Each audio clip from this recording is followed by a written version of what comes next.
73వ రాజ్యాంగ సవరణ స్ఫూర్తికి విరుద్ధమని సందర్భంగా మనం చేస్తా ఉన్నాను. 73 రాజ్యాంగ సవరణ ప్రకారము సకాలంలో గ్రామ పంచాయతీలకు ఎన్నికలు నిర్వహించాల్సినటువంటి బాధ్యత రాష్ట్ర ప్రభుత్వాలపైన ఉన్నది. ఒకవేళ అనేక కారణాలతో ఎన్నికలు నిర్వహించకపోతే ఎన్నికలు జరిగేంత వరకు సర్పంచులను కొనసాగించాల్సినటువంటి అవసరం ఉంది. ఇది కాన్స్టిట్యూషన్ స్పిరిట్, స్థానిక సంస్థలకు సంబంధించినటువంటి స్పిరిట్ ఇది. ఎందుకంటే పదే పదే కాంగ్రెస్ పార్టీ ప్రచారం చేయడం జరిగింది. ఏదైతే మేము సంక్షేమ కార్యక్రమాలు అమలు చేస్తూ ఉన్నామో అవి రాజ్యాంగబద్ధంగా చేస్తాము. గతంలో ఉన్నటువంటి బీఆర్ఎస్ ప్రభుత్వము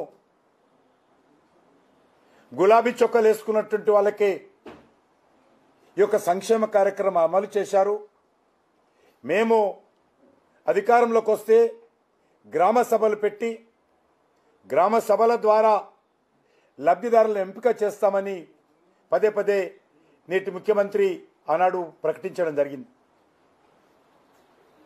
నేను ఈరోజు ముఖ్యమంత్రి గారిని అడుగుతా ఉన్నాను, గ్రామ పంచాయతీలు లేకపోతే గ్రామ సభలు ఏ రకంగా ఏ ప్రాతిపాదికన గ్రామ సభలు పెడతారో చెప్పాల్సినటువంటి అవసరం ఉంది. ఎందుకంటే గ్రామాలలో ప్రభుత్వ పథకాలకు సంబంధించినటువంటి లబ్ధిదారుల ఎంపిక గ్రామ సర్పంచ్ నేపథ్యంలో గ్రామ సర్పంచ్ నేతృత్వంలో గ్రామ సభల ద్వారానే ఎంపిక చేయాల్సిన అవసరం ఉంటుంది.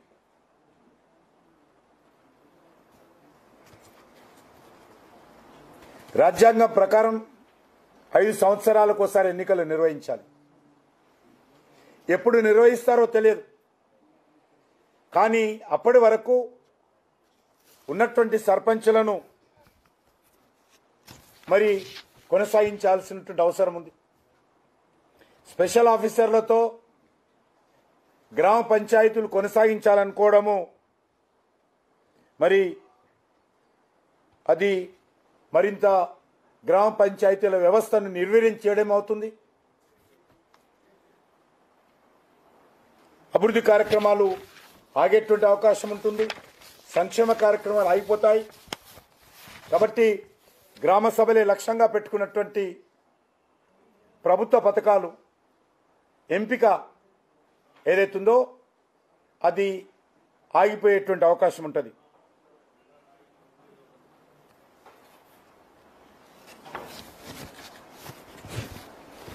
ఏదైతే రాష్ట్ర ప్రభుత్వము గ్యారంటీల పేరుతో హామీ ఇచ్చారో వాటిని గ్రామ సభల ద్వారా ఎంపిక చేయాల్సి ఉంటుంది. కాబట్టి పార్లమెంట్ ఎన్నికల వరకు ఆ యొక్క గ్యారంటీలను అమలు చేయకుండా గ్రామ సభలు పెట్టడానికి అవకాశం లేదు. కాబట్టి సర్పంచులు లేరు. కాబట్టి మేము ఎన్నికలైన తర్వాత ఈ యొక్క పథకాలను అమలు చేస్తాము గ్యారంటీ అనేటువంటి విషయంలో తప్పించుకునేటువంటి ప్రయత్నము ఈరోజు కాంగ్రెస్ పార్టీ చేస్తున్నట్టుగా కనిపిస్తుంది. కాబట్టి ఒక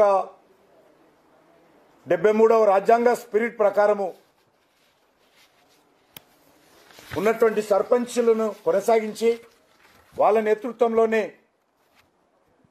గ్రామ సభలు పెట్టి ఎలక్షన్ కోడ్ కంటే ముందే ఏవైతే 6 గ్యారంటీలు అమలు చేయాల్సిందిగా ఈ సందర్భంగా డిమాండ్ చేస్తా ఉన్నాను.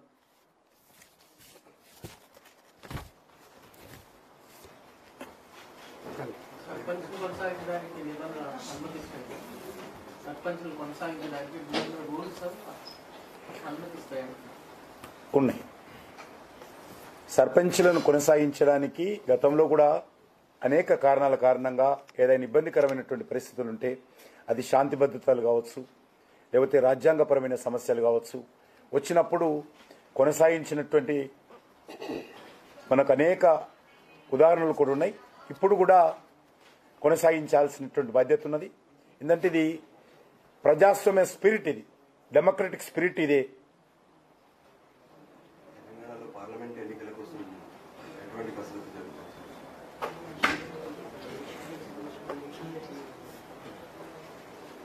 పార్లమెంట్ ఎన్నికలకు సంబంధించి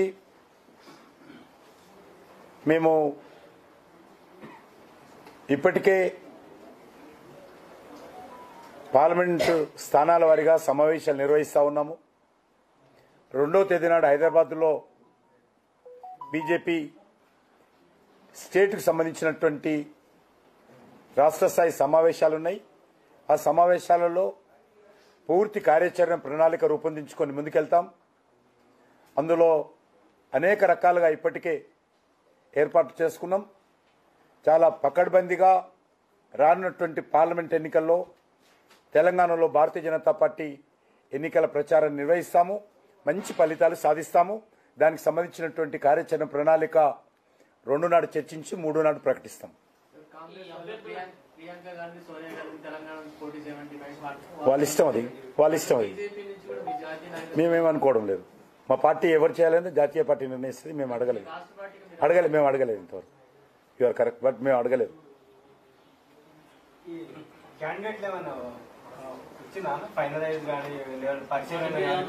మీకు తెలుసు, ఇంతవరకు పార్లమెంటరీ బోర్డు సమావేశం ఢిల్లీలో జరగాలి. ఆ జరిగినప్పుడు మరి అన్ని రాష్ట్రాలకు సంబంధించినటువంటి అభ్యర్థుల గురించి వాళ్ళు చర్చిస్తారు. అప్పుడు చర్చ జరిగినప్పుడు తప్పడంగా పెట్టుకొస్తారు. అప్పటి వరకు అభ్యర్థులు ఎంపిక జరగదు. ఇంతవరకు జాతీయ స్థాయిలో పార్లమెంట్ బోర్డు మీటింగ్ జరగాల. అందులోనే లిస్ట్ ఫైనల్ అవుతుందనే విషయం మీకు తెలుసు.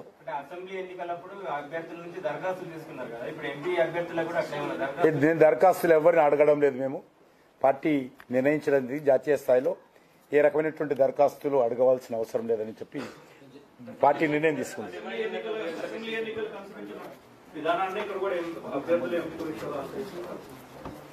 మాకు విధానం మారదు కదా, ఒకే రకమైనటువంటి విధానం ఉంటుంది. రాష్ట్ర పార్టీలో మాకున్నటువంటి ఆలోచన మేరకు మాకు అందుబాటులో ఉన్నటువంటి అభ్యర్థుల గురించి పూర్తి వివరాలు తయారు చేసి కేంద్ర పార్టీకి పంపిస్తాము. కేంద్ర పార్టీ పార్లమెంటు బోర్డులో దానికి సంబంధించినటువంటి చర్చ జరుపుతారు. చర్చ జరిపి ఈ పార్లమెంటు వారీగా అభ్యర్థి వారీగా చర్చ జరిపిన తర్వాత వాళ్ళు నిర్ణయం తీసుకుంటారు.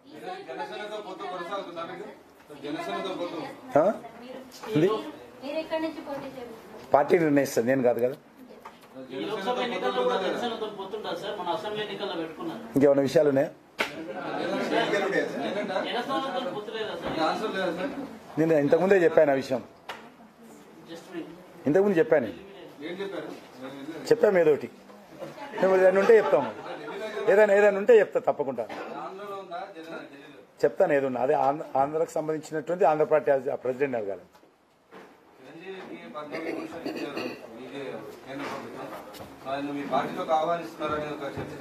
ఎవరన్నారు? భారతీయ జనతా పార్టీ ఈరోజు అనేక మందికి పద్మశ్రీ అవార్డులు ఇచ్చింది. అనేక మందికి పద్మభూషణ్ అవార్డులు, పద్మవిభూషణ్ అవార్డులు ఇచ్చింది. అందరినీ బీజేపీకి ఆహ్వానించాలి. అక్కడ కూడా ఆ రకంగా ఆలోచన చేయొద్దు. ఈరోజు అన్సంగ్ హీరోలకు పీపుల్స్ పద్మ పేరు మీద భారత ప్రభుత్వం ఒక నూతన ఒరవడితో ఎవరూ గుర్తించినటువంటి కవులను, కళాకారులను, భారతీయ సంస్కృతిని, భారతీయ సంగీతాన్ని ఇటువంటివన్నీ ప్రోత్సహిస్తున్నది. కాబట్టి ఎవరు కూడా బీజేపీలో చేరాలని మేము అవార్డు ఇవ్వడం లేదు. వాళ్ళను గౌరవించడం మన భారత ప్రభుత్వము, భారతీయుల, మన ప్రజల బాధ్యత. కాబట్టి వాళ్ళని గౌరవిస్తా ఉన్నాం ఈ యొక్క అవార్డుల ద్వారా. అది వాళ్ళ ఇష్టం. డెమోక్రసీలో మా పార్టీలో ఎవరిని వద్దాను, నిన్ను కూడా వద్దాను.